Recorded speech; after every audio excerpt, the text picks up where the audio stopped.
नमस्कार दोस्तों, एक और लर्निंग वीडियो में आप सभी लोगों का स्वागत है। तो आज हम पी रेशियो के बारे में जानने वाले हैं। सबसे ज़्यादा डिस्कस पी रेशियो पे होते हैं इस मार्केट में। एक्चुअली पी रेशियो को कितना हद तक लोग समझते हैं एंड एक्चुअली ये होता क्या है, ये आज हम जानने का प्रयास करते हैं। किस किस विषय में ये पी रेशियो इफेक्टेड होता है एंड किस तरीके से पी रेशियो की वैल्यू ट्रैप बना सकते हैं कि आपको लगे कि वो सस्ता है लेकिन वो सस्ता नहीं है, या तो आपको लगे कि वो महंगा है लेकिन वो महंगा नहीं है।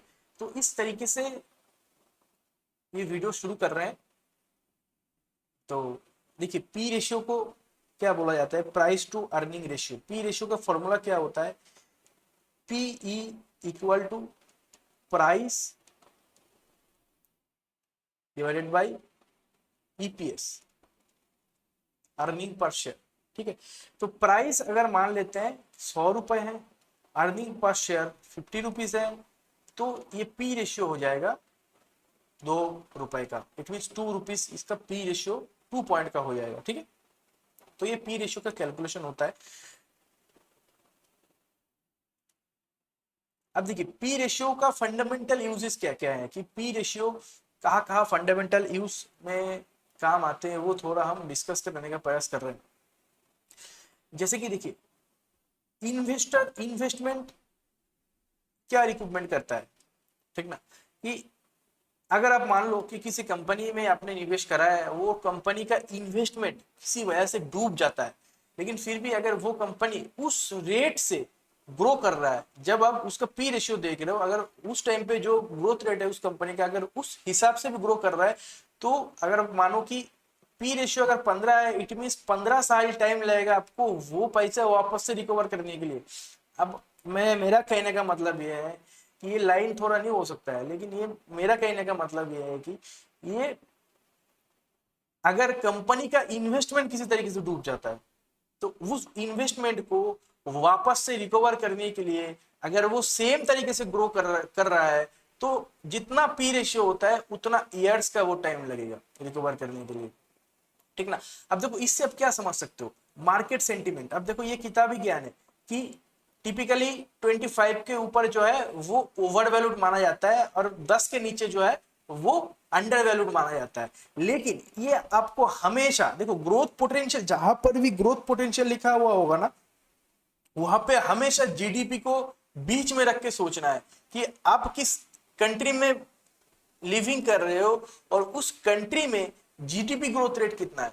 अब अगर यूके, इताली, जर्मनी या तो जापान जैसा कंट्री में लिविंग कर रहे हो, अगर वहां पे रह रहे हो, तो उसका देखो जीडीपी ग्रोथ रेट कितना होगा? 2%, 1.5%, 1% जीडीपी ग्रोथ रेट है। ठीक है, तो उस हिसाब से वो ये 25 आप ओवर वैल्यूड मान सकते हो, 10 आप जो है अंडर वैल्यूड मान सकते हो पी के हिसाब से। लेकिन एज ए कंट्री जहां पे आप 8%, 9%, 6% या तो 10% से ग्रो कर रहे हो जीडीपी में, तो उस जगह पे मेरे ख्याल से 20 से 25, ये 25 यहाँ पे लिखा हुआ है ना, 20 से 25 क्या होता है? एक नॉर्मल पी रेशियो होता है जो कि चीप होता है, इट मीन ग्रोथ के हिसाब से। और अगर ओवर वैल्यूड होगा तो वो लगभग 40, ये तो इससे ऊपर 25 से ऊपर जो है वो धीरे धीरे ओवर वैल्यूड होना चालू हो जाता है। 40, 45, 50 तक ये ओवर वैल्यूड होना चालू हो जाता है। ठीक है, तो ये जीडीपी के प्रोस्पेक्टिव से हमेशा आपको सोचना चाहिए। तो मेरे को ऐसा लगता है, कहीं पे लिखा हुआ तो नहीं है लेकिन मेरे को ऐसा लगता है। ठीक है, क्योंकि पी रेशियो ओवरऑल आपके ग्रोथ पोटेंशियल को जो है मेजर करता है। तो इस वजह से जहां पे ग्रोथ का पोटेंशियल ही ज्यादा है, तो वहां पे 10 को आप किस तरीके से सोच सकते हो भाई? तो वहां पे हमारे इधर तो ग्रोथ पोटेंशियल ही तो अभी ज्यादा है ना, तो दैट्स व्हाई आपको पी रेशियो थोड़ा ज्यादा पकड़ के चलना पड़ता है इस जगह पे। ठीक ना? अब देखो, ये क्या कर सकता है? फर्दर ग्रोथ सिग्नल दे सकता है पी रेशियो आपको, कि फर्दर ये कंपनी कितना ग्रो करेगा, क्या लोग सोच रहा है, या तो मार्केट इसको किस तरीके से देख रहा है, ये पी रेशियो आपको बता सकता है। ठीक है, अब देखिए, पी रेशियो क्या होता है? पी रेशियो में क्या क्या लोग एप्लीकेबल, या तो पी रेशियो को किस तरीके से लोग लोग जो है अप्लाई करता है। यहाँ पे देखो, यहाँ पे ट्रेलिंग पी करके एक कॉन्सेप्ट होता है। ट्रेलिंग पी का कॉन्सेप्ट किस तरीके का है आपको पता है? यहाँ पे हिस्टोरिकल पी रेशियो देखा जाता है और देखा जा रहा है कि जैसे कि पी रेशियो किस तरीके से बढ़ रहा है, ठीक ना, पी रेशियो किस तरीके से बढ़ रहा है। तो इसको ये लोग जो है वो ट्रेलिंग भी करते हैं एंड ये समझते हैं कि अच्छा चलो बिजनेस अच्छा अच्छा चल रहा है। जैसे कि सपोज 10 का पी है, 10, 11, 12, 13, 14, ये पी रेशियो इंक्रीजिंग फेज में है, ठीक ना। तो इसको ट्रेलिंग पी जो है वो बोला जाता है। इससे ये समझ में आता है कि उस बिजनेस में ग्रोथ पोटेंशियल है और धीरे धीरे वो बिजनेस ग्रो कर रहा है, ठीक है। अब देखो फॉरवर्ड पी का एक कॉन्सेप्ट होता है। फॉरवर्ड पी क्या बोलते हैं? फॉरवर्ड पी आपको ये समझने में हेल्प करते हैं कि नेक्स्ट 12 मंथ में कंपनी किस तरीके से परफॉर्म करेगा, या तो अब नेक्स्ट 12 मंथ में कंपनी किस तरीके से अर्निंग करेगा, ये आप फॉरवर्ड पी को कैलकुलेट करके बना सकते हो। फॉरवर्ड पी किस तरीके से कैलकुलेट होता है ये समझने के लिए आपको फ्यूचर ग्रोथ पोटेंशियल को समझना पड़ेगा कि कंपनी में फ्यूचर ग्रोथ पोटेंशियल कितना है, तो उस कंपनी में आने वाले टाइम पे कितना वो मुनाफा जनरेट करने वाला है वो फिर आपको निकलना पड़ेगा और उससे प्राइस को कैलकुलेट करना पड़ेगा, फिर आपको फॉरवर्ड पी यहाँ पे निकाल सकते हो।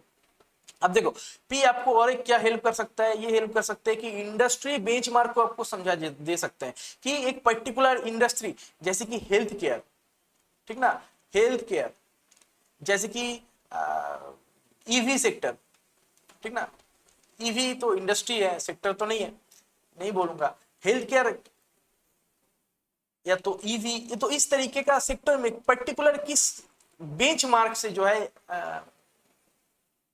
रन कर रहा है। जैसे कि यहाँ पे टेक्नोलॉजी का एक एग्जांपल दिया हुआ है कि 28 का पी है, इट मींस टॉप जो 10 कंपनी है, जैसे कि टॉप 10 कंपनी है, तो ये किस तरीके से निकाला जाता है मैं आपको बता दे रहा हूँ। जैसे कि टॉप 10 कंपनी है, ठीक ना, तो किसी का पी 20 है, किसी का पी 15 है, किसी का पी 25 है, किसी का पी 10 है, तो इसका मीडियन क्या निकल के आ रहा है? देखो इसका मीडियन तो 20 निकल के आ रहा है ना, 20 के आसपास ये घूम रहा है, ठीक ना। तो ये माना जाता है कि इस इंडस्ट्री का जो बेंचमार्क पी है वो 20 है। तो इससे आपको ये पता चलेगा कि इस इंडस्ट्री में क्या पोटेंशियल है, या तो ये इंडस्ट्री ओवरऑल किस तरीके से परफॉर्म कर रहा है, वो आपको पी रेशियो समझा दे सकता है, ठीक है। अब देखिए मुद्दा बात पे आ रहा है कि वैल्यू ट्रैप किस तरीके से आप कैलकुलेट कर सकते हो। देखो जब कंपनी हाई कैपेक्स करता है, देखो कैपेक्स का मीनिंग क्या होता है? कैपेक्स का ये मीनिंग होता है कि जैसे कि आपका पुराना मकान है कंपनी का, तो उसको न्यू करना है, उसको इस जगह पे न्यू करना है, ठीक ना, पुराना मकान को न्यू करना है, या तो इंफ्रास्ट्रक्चर बनाना है, जैसे कि इंफ्रास्ट्रक्चर यहाँ पे बन रहा है, ठीक ना, इंफ्रास्ट्रक्चर बन रहा है, धीरे धीरे कंपनी खुद को एक्सपेंड करने का प्रयास कर रहा है। लेकिन कभी कभी ऐसा हो जाता है कंपनी सडनली ह्यूज एक्सपेंड करने का प्रयास करता है, तो उस केस में वो पी को इफेक्टेड कर देता है। अब पी को किस तरीके से इफेक्टेड करता है वो चलिए समझने का प्रयास करता है। जैसे कि कैपेक्स मीनिंग में क्या बताना चाह रहा हूं, कैपेक्स मीनिंग कि कंपनी ने 100 रुपए अगर अर्न किया है, 100 रुपए अगर अर्निंग किया है, तो क्या होगा, आप उस जगह पे कंपनी ने 80, सपोज 100 रुपए अर्न किया है, तो 90 रुपए ये बिल्डिंग मैन्युफैक्चरिंग में फिर से लगा दे रहा है। तो उस केस में क्या होगा, आपके पास बचा रहेगा, जो मुनाफा आप हिसाब करोगे तो बचा हुआ कैश में कितना रहेगा, 10 रुपए, ठीक ना, तो 10 रुपए। तो पी हम किस तरीके से कैलकुलेट कर रहे थे कि 100 रुपए अगर प्राइस है और 50 रुपए अगर अर्निंग है, तो 2 का पी है। आप सोचो यहाँ पे अर्निंग माइनस हो जा रहा है, क्यों माइनस हो जा रहा है? क्योंकि इन्होंने ये कैपेक्स कर रहे हैं ना, ये कैपेक्स कर रहे हैं, ये सब करने में तो पैसा लगेगा ना, ये सब बनवाने में तो पैसा लग रहा है ना, तो ये पैसा यहाँ पे माइनस हो जा रहा है। तो अब क्या होगा कि सपोज 100 रुपए का अर्निंग है, इस साल भी 50 रुपए का अर्निंग रहा, लेकिन जो कि ये कैपेक्स कर रहा है, हाई कैपेक्स कर रहा है, तो इस वजह से क्या होगा, इस वजह से इसके मुनाफे में थोड़ा डिक्रीजिंग फेज आएगा। तो उस केस में क्या होगा, ये 50 का माल सपोज 20 हो गया, ठीक ना, लेकिन एक्चुअली वो 50 ही कमा रहा है, जो कि पैसा जो खर्चा कर दे रहा है दूसरी जगह पे। तो ये आपको डीपली देखना पड़ेगा कि वो खर्चा कहाँ पे कर रहा है, वो किस वजह से खर्चा कर रहा है, तो फिर आप उसको रियल जो है वैल्यूएट कर पाओगे, अदरवाइज गड़बड़ हो जाएगा, ठीक है। तो अगर ये खर्चा कर रहा है, तो इस केस में देखो कितना आ जाएगा, 5 आ जाएगा। तो पी को ये हाइक करवा देता है और लोगों को लगता है कि पी महंगा हो गया है, अब ये स्टॉक ओवर वैल्यूड हो चुका है, लेकिन एक्चुअल में नहीं, वो स्टॉक का फ्यूचर ग्रोथ रेट फिर से बढ़ जा रहा है और उल्टा उसका पोटेंशियल बढ़ जा रहा है फ्यूचर में और ज्यादा प्रॉफिटेबल रहने का, क्योंकि वो अपने इंफ्रास्ट्रक्चर पे खर्चा कर रहा है, मशीनरी पे खर्चा कर रहा है, लैंड पे खर्चा कर रहा है, या तो कोई दूसरी चीज पे खर्चा कर रहा है। आशा करता है आपको समझ में आ रहा होगा कि मैं क्या बताने का प्रयास कर रहा हूँ। अब देखो इससे बचने का उपाय क्या है, इससे बचने का उपाय है फ्री कैश फ्लो चेक करो, कि जिसका पी में सडन आपको दिखे कि ये इंक्रीज हो चुका है, प्राइस वही का वही है, सब कुछ वही का वही है, लेकिन सडन पी में इंक्रीजिंग हो रहा है, तो उस केस में आप कैश फ्लो स्टेटमेंट चेक कर सकते हो। वहां पे आपको दिख सकता है कि ये कंपनी कहां पे पैसा खर्चा कर रहा है, तो उससे आप एक क्लियर व्यू उस टाइम पे बना पाओगे। ठीक है ना। अब देखिए एक दूसरे तरीके का value trap, sudden income impact. अब ये सडन इनकम इंपैक्ट क्या होता है sir? Sudden impact, sudden income impacts अगर आप देखने जाओगे तो सपोज मेरा एक कंपनी है, या तो मान लो आपका एक कंपनी है, आप इंडिया में भी बिजनेस करते हो, यूएस में भी बिजनेस करते हो, आप इंडिया में भी बिजनेस करते हो, यूएस में भी बिजनेस करते हो। अब सपोज यूएस का ट्रम्प आप आपके बिजनेस का जो टाइप है उस टाइप के बिजनेस के ऊपर कोई रिस्ट्रिक्शन ला दिया, आपके या तो टैरिफ वगैरह लगा दिए, तो उस केस में क्या होगा, आपका जो बिजनेस है वो वहां पे आप नहीं कर पाओगे, क्योंकि गवर्नमेंट के साथ कैसे लड़ सकते हो, ठीक ना। तो उस टाइम पे आपको ऐसा लग रहा है कि मेरे को यूएस का जो बिजनेस है मेरा वो बेच के मैं इंडिया में शिफ्ट हो जाऊं, तो उस केस में आप क्या करोगे, देखो उस केस में आपका जो यूएस का बिजनेस है उसको क्या कर दोगे, आप सेल कर दोगे, ठीक ना। अब ये जो सेल करा हुआ अमाउंट है, सपोज सेल करा हुआ अमाउंट आपने 20 रुपए का माल सेल किया, आपके कंपनी का वैल्यू या तो 20 करोड़ है, 20 रुपए में क्या बोल रहा हूँ, 20 करोड़ का आपने सेल किया हुआ पे, तो ये 20 करोड़ कहाँ पे ऐड हो जाएगा सर? ये 20 करोड़ जो है वो आपके प्रॉफिट में ऐड हो जाएगा, ठीक ना। आपने भले ही एसेट सेल करा हो, लेकिन वो आपके पी रेशियो को इफेक्ट कर सकता है अगर वो चीजों को आप सही तरीके से नहीं देखोगे तो। क्यों? क्योंकि ये जो एसेट आप सेल करोगे उसको डायरेक्टली प्रॉफिट में जो है जोड़ दिया जाता है, तो आपको क्या दिखेगा उस टाइम पे कि 100 का पी था और 20 का जो है अर्निंग रेट था, तो उस टाइम पे 5 का पी आ रहा था। अब 100 का पी है, 100 का पी उस जगह पे है, लेकिन आपने माल सेल कर दिया, तो इस बार क्या हो गया, 20 के जगह 50 का अर्निंग दिखा रहा है, तो इस केस में आपका फिर से पी लो हो जाएगा। लेकिन एक्चुअल में आपको लगेगा कि ये जो है ये एक अच्छा पी है, इट मींस ये कंपनी जो है वो अंडर वैल्यूड आ चुका है, अभी इसको खरीदना चाहिए, लेकिन एक्चुअल में वो कंपनी जो है धीरे धीरे अपना बिजनेस समेट रहा है, तो ये आपको एक इस जगह पे दिक्कत दे सकता है, ठीक ना। अब देखो और एक क्या हो सकता है कि लीगल सेटलमेंट, आपके ऊपर कोई केस हो गया, आपकी कंपनी के ऊपर कुछ केस हो गया, कुछ अदर्स तरीके का कुछ दिक्कत हो गया, तो आपको उसका भरपाई करना पड़ सकता है, ठीक ना, कि एक मोटा अमाउंट आपको पे कर सकता है एज पर रूल्स वगैरह, आपने कोई रूल्स ब्रेक करा हो, तो क्या होगा कि आपके कंपनी का सपोज 100 होगा आपका प्राइस, तो पहले 20 चल रहा था, अरे सॉरी पहले 50, यहाँ पे 50 चल रहा था ना, वही 50 चल रहा था, आपका 2 का पी चल रहा था उस जगह पे, तो अब क्या होगा कि आपने इस जगह पे 100 का ही प्राइस रहा है, आपका स्टॉक प्राइस 100 ही चल रहा है, लेकिन सडनली आपको पैसा पे करना पड़ा, तो ये पैसा जो पे करोगे तो ये कहां से जा रहा है, देखो ये कहां से जा रहा है, ये जाएगा आपके प्रॉफिट से, या तो आप जो अर्निंग कर रहे हो उससे ही तो जाएगा भाई। आप सोचो कि आपके ऊपर केस हो गया, आप पैसा दोगे केस मिटाने के लिए, किससे दोगे, जेब से थोड़ी ना दोगे, कंपनी के प्रॉफिट से दोगे, कंपनी जो प्रॉफिट कमाए उससे दोगे, तो कंपनी का प्रॉफिट जैसे ही आपने दे दिया, तो कंपनी से के प्रॉफिट में से अगर आपने लीगल का फीस दे दिया तो क्या हो जाएगा, ये माइनस हो जाएगा, सपोज ये फिर से 20 हो जाएगा, और ये क्या क्या करने लगेगा, पी रेशियो फिर से महंगा दिखने लगेगा। तो ये इस तरीके से पी रेशियो का खलवार होता है। आशा करते आपको समझ में आ रहा होगा, मैं पूरा एकदम सिंपल तरीके से आपको समझाने का प्रयास कर रहा हूँ, ठीक है ना।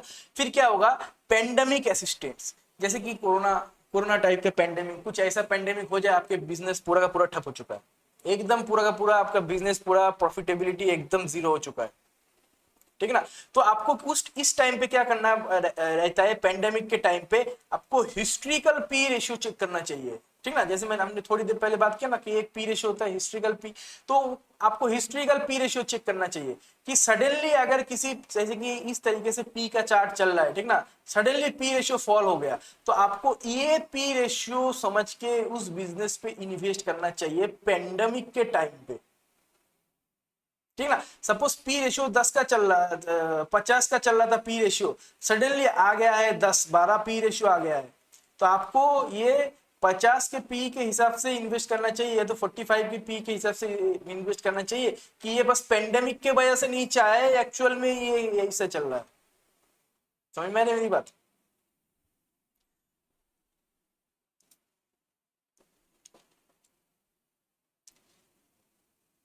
देखो, हाई पी का मतलब क्या होता है, हाई पी रेशियो का मतलब एक्चुअली होता क्या है, ग्रोथ ग्रोथ एक्सपेंशन, ठीक ना।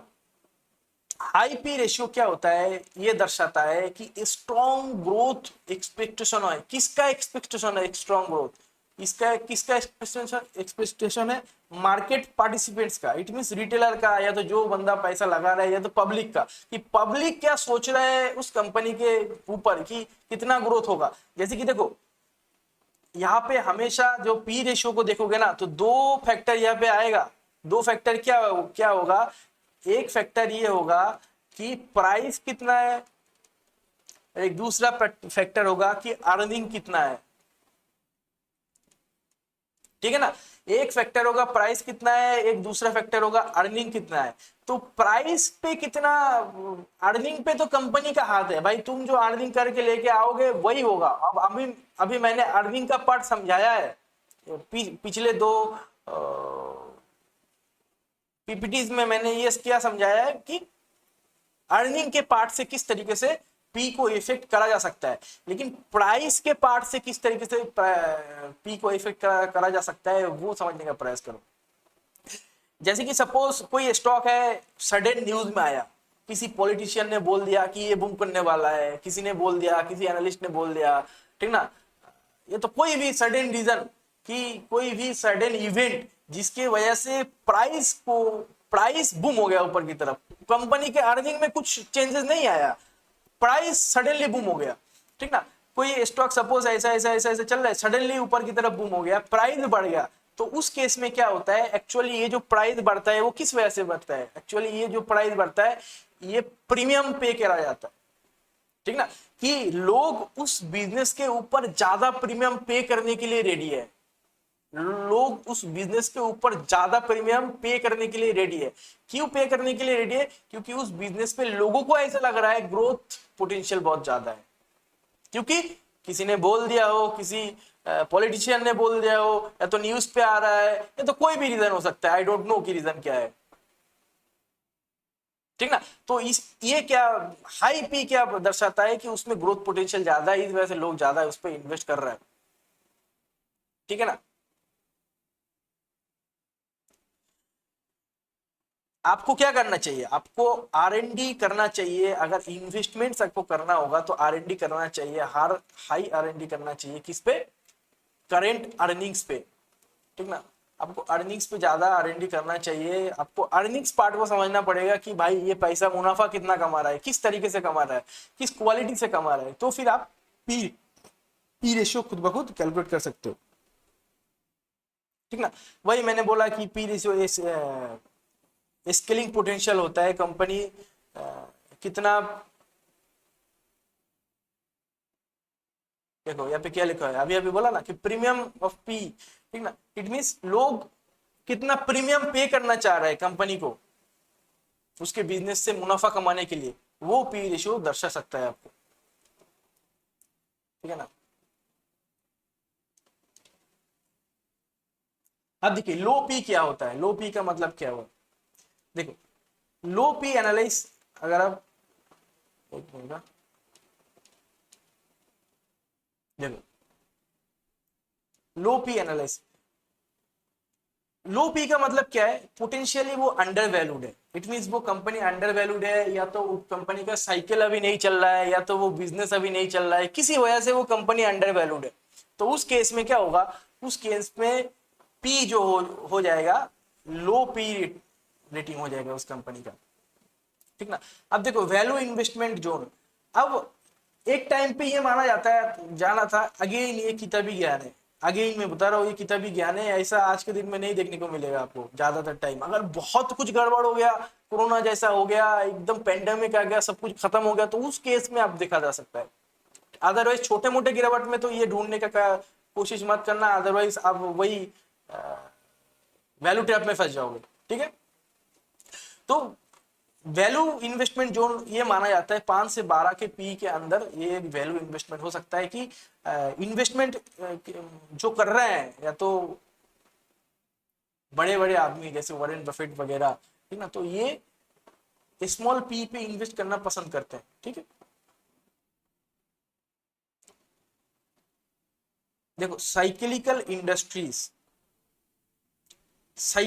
इंडस्ट्रीज के लिए एक दिक्कत है, पी रेशियो में दिक्कत क्या होगा, दिक्कत होगा, देखो जो साइकिलिकल इंडस्ट्री है, जैसे कि एसी कूलर जो मैन्युफैक्चरिंग करता है, एसी कूलर जो मैन्युफैक्चरिंग करता है, सोचो जो विंटर सीजन में बिजनेस करता है, विंटर सीजन में सपोज गारमेंट्स का बिजनेस करता है, विंटर सीजन में स्वेटर वगैरह जैकेट वगैरह मैन्युफैक्चरिंग करता है, ऐसा बिजनेस जो कि सिर्फ साइकिलिकल होता है कि साल में कुछ टाइम होगा कुछ टाइम नहीं होगा, तो ऐसे बिजनेस में पी थोड़ा अनस्टेबल टाइप का होता है।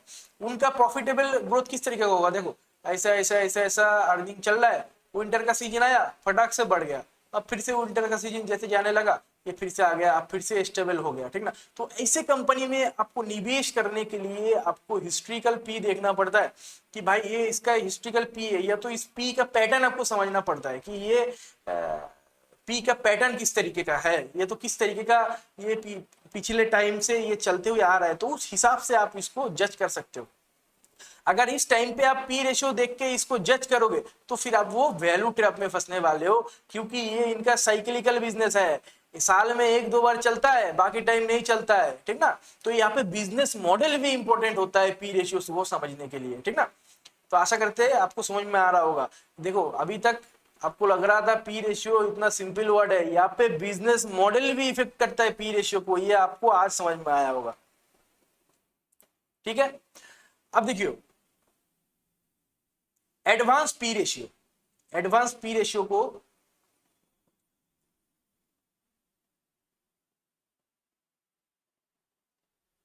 देखो, advance P ratio analysis technique ये मैंने पहले ही आपको सिखा दिया, ठीक ना, ये मैंने पहले ही आपको सिखा दिया।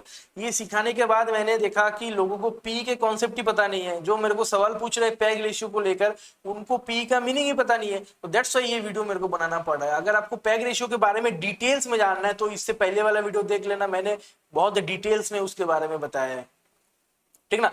तो पी का एनालाइज करने का टेक्निक क्या क्या होता है, पैग रेशियो होता है जो कि मैंने डिस्कस करा, अगर आपको देखना है तो इससे पहले वाला वीडियो देखना पड़ेगा, और सेक्टर रिलेटिव पी कि इस सेक्टर में कितना पी है, इस सेक्टर में कितना पी है, तो वो आपको ये दिखा सकते हैं। और हिस्टोरिकल एवरेजेस कि हिस्ट्री में ये कंपनी ने किस एवरेज में जो है पी रेशियो था और आज ये किस एवरेज में पी रेशियो है, ये भी आपको देखना पड़ता है एज पर इन्वेस्टमेंट पर्पस, ठीक ना। तो अगर आप इन्वेस्टमेंट करना चाह रहे हो तो आपको हिस्ट्रिकल एवरेज चेक करना ही करना है। अब एक वीडियो में हम पूरा का पूरा डिस्कस नहीं कर सकते, हम जरूर इन सब चीजों के ऊपर वीडियो बनाएंगे कि भाई किस तरीके से हिस्ट्रिकल पी वगैरह देखा जाता है। अब देखो पी रेशियो का लिमिटेशन होता है कि क्या क्या लिमिटेशन आपको फाइंड करना चाहिए। पहले तो अकाउंटिंग मेथड्स, अब ये एक ऐसा चीज है भाई, देखो अगर सपोज यहाँ पे 3 सीएफओ है, ठीक ना, 1 2 3, तो देखो अर्निंग तो किसी भी तरीके से आप कैलकुलेट कर सकते हो, अर्निंग कैलकुलेट करने के तरह तरह के तरीके हैं, ठीक ना। आपको क्या लगता है अर्निंग सिर्फ एक तरीके से कैलकुलेट करा जा सकता है? नहीं, अर्निंग बहुत तरीके से कैलकुलेट करा जा सकता है, ठीक ना। तो किसी ने अर्निंग बनाया 20 रुपए, किसी ने अर्निंग बनाया 25 रुपए, किसी ने अर्निंग बनाया 22 रुपए। यहाँ पे 3 सीएफओ है, ठीक ना। तो ये अकाउंटिंग मेथड पे भी डिपेंड करता है कि आप किस तरीके के अकाउंटिंग मेथड यूज कर रहे हो और उससे क्या अर्निंग निकल के आ रहा है। तो ये अकाउंटिंग मेथड्स पे भी डिपेंड करता है कि आप कितना अर्निंग उस पे काउंट कर रहे हो, ठीक है। अब देखो नॉन प्रॉफिटेबल फर्म, अब देखो जिसका प्रॉफिट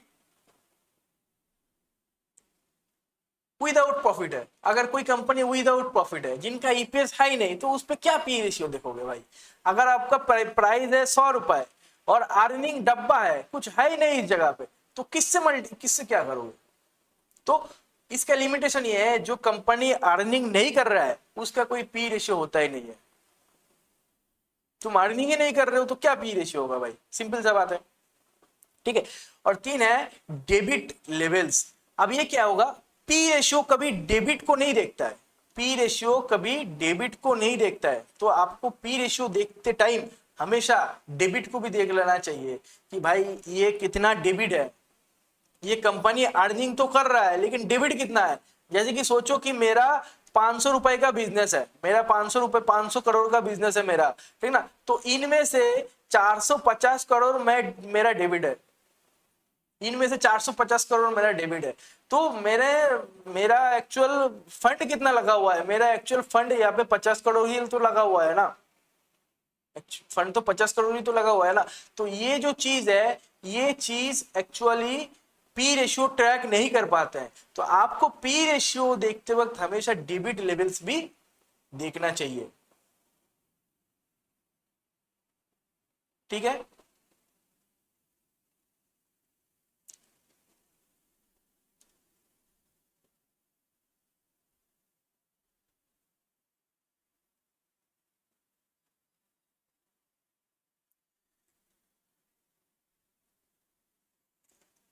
अब देखिए एक्शनेबल पी रेशियो स्ट्रेटजीज, कि पी रेशियो का एक्शनेबल पी रेशियो स्ट्रेटजीज क्या क्या हो सकता है।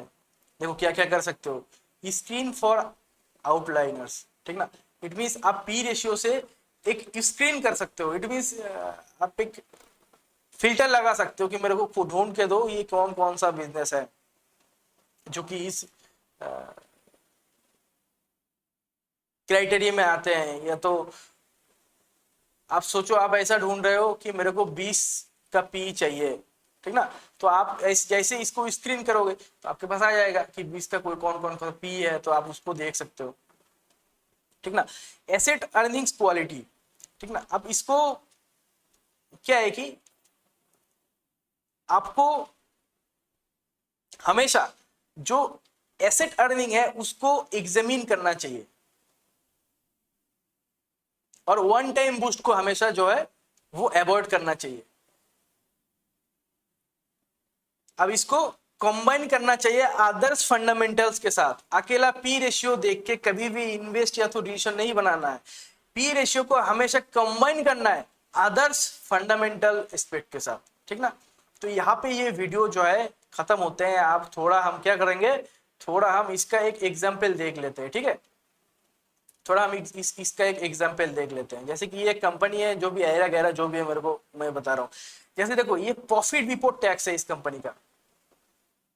आप सोचो जैसे कि ये यहाँ पे प्रॉफिट बिफोर टैक्स है, ये भी कितना दिखा रहा है देखो। या तो नेट प्रॉफिट देखो, जैसे कि नेट प्रॉफिट देखो, नेट प्रॉफिट में क्या चल रहा है देखो कंपनी का 80 चल रहा है, 54, 159, 183, 20, 15, 209 -2, सडनली 5152।